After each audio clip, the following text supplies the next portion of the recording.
నమస్తే. ప్రస్తుతం మనం ధూల్పేటలోని నితీష్ సింగ్ కళాకార్ దగ్గర ఉన్నాం. ఈ నితీష్ సింగ్ కళాకార్ దగ్గర విగ్రహాలు పెద్ద విగ్రహాలే కనిపిస్తున్నాయి, కానీ ఒక డిఫరెంట్ థీమ్తో కనిపిస్తున్నాయి. ఎస్, ప్రస్తుతం మనం ఉన్నాము ఒక భారీ గణేశుడి దగ్గర. ఈ గణేశుడి థీమ్ చాలా డిఫరెంట్ అని చెప్పొచ్చు. మొత్తం ఈసారి వినాయక చవితికి ఇది వన్ ఆఫ్ ద హైలైట్ అయితే ఖచ్చితంగా అవుతుందని చెప్పొచ్చు. ఆ థీమ్ ఏంటంటే, మనకి కనిపిస్తున్న గణేశుడు ముంబైలోని లాల్బాగ్ గణేశుడు అనమాట. గణేశుడి తలపైన మనకి పరమేశ్వరుడు కనిపిస్తున్నారు. ఆ పైన మనకి సతీదేవి పార్వతీమాత కనిపిస్తూ ఉంది. అండ్ పార్వతీమాత తండ్రి మనకి గణేశుడి ఎడమ చేతి భాగంలో కనిపిస్తుంది అనమాట. ఈ థీమ్ ఏంటి అంటే, మనకి 18 శక్తి పీఠాలు ఆవిర్భవించడానికి కారణం ఏదైతే ఉందో ఆ థీమ్తో తీసుకొచ్చారనమాట.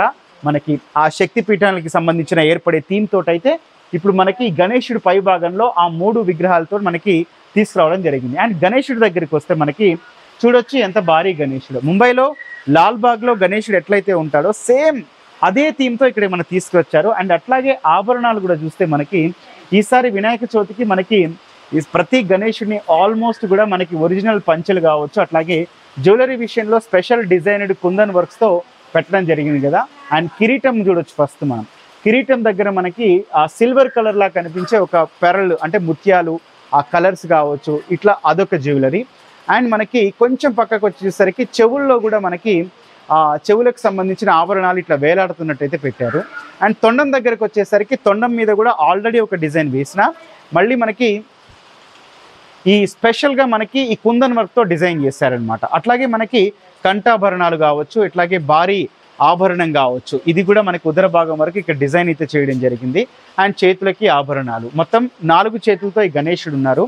మనకి ఈ 4 చేతుల్లో పక్కన ఓంకారం కనిపిస్తుంది, మరో పక్కన కతిహార్ కనిపిస్తుంది. ఈ చేతిలో మనకి గణేశుడికి భక్తులు లడ్డు అయితే పెడుతూ ఉంటారు. అండ్ ఇక్కడ మాత్రం మనకి చిన్న త్రిశూలం లాంటి ఒక ఆకారం కనిపిస్తుంది, చూడొచ్చు మనకి ఇక్కడ.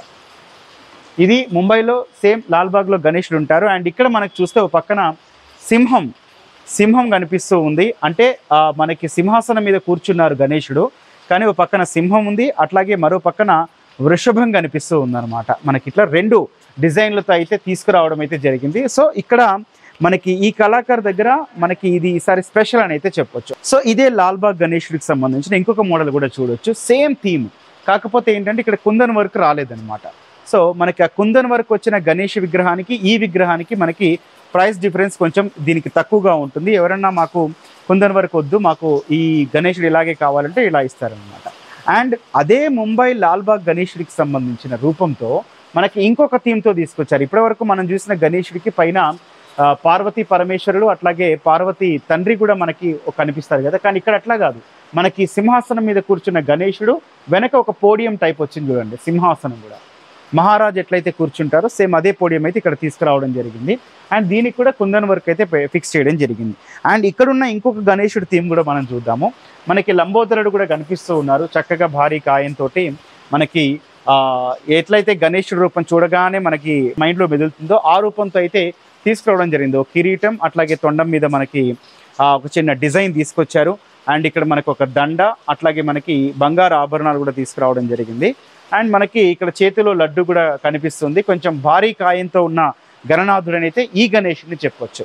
ఇక్కడున్న ఇంకొక థీమ్ చూస్తే మనకి గణేశుడు సముద్రంలో ఉన్న విష సర్పం అంటే రాక్షసుడి అవతారంలో ఉన్నటువంటి ఆ రాక్షస అవతార సర్పాన్ని సంహరిస్తూ ఉంటే అతనికి సంబంధించిన భార్యలు అనమాట వీళ్ళ ముగ్గురు.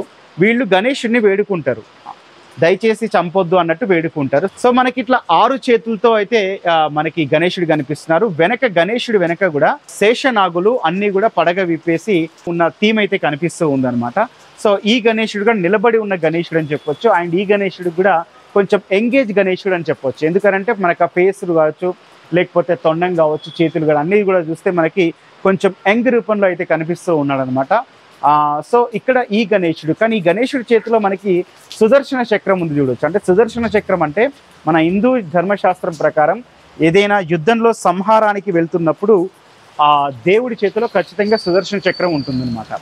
సో అట్లా ఒకటి, మరో చేతిలో మనకి శంఖు ఉంది, ఇంకో చేతిలో త్రిశూలం లాంటి ఆకారం అయితే కనిపిస్తూ ఉందన్నమాట. సో ఇక్కడ ఈ థీమ్తో మరో గణేశుని ఇక్కడ చూడొచ్చు.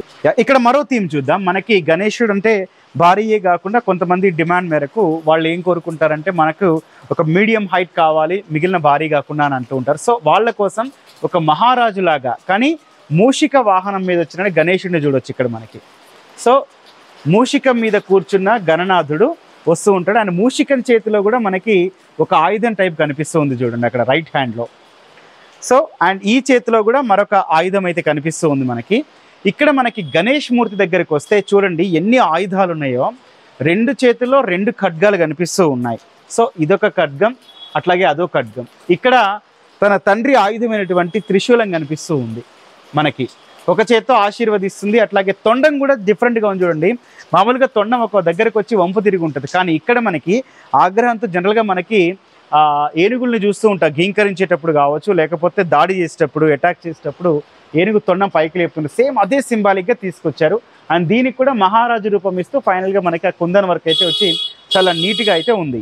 సో ఇట్లా ఇక్కడ మనకి కుందన్ వర్క్స్తో పాటు చాలా నీట్గా తీసుకొని వచ్చారనమాట. సో భారీ విగ్రహాలే కాదు, ఇంట్రెస్ట్గా ఇక్కడికి వచ్చి చూసే వాళ్ళకి ఎవరైనా కొనాలనిపిస్తే కనుక ఇట్లా ఒక మీడియం టైప్ విగ్రహం కూడా ఇక్కడ కనిపిస్తూ ఉంది. సో ఇది నితీష్ సింగ్ కళాకార్ దగ్గర ఉన్న లేటెస్ట్ అప్డేట్. Thank you.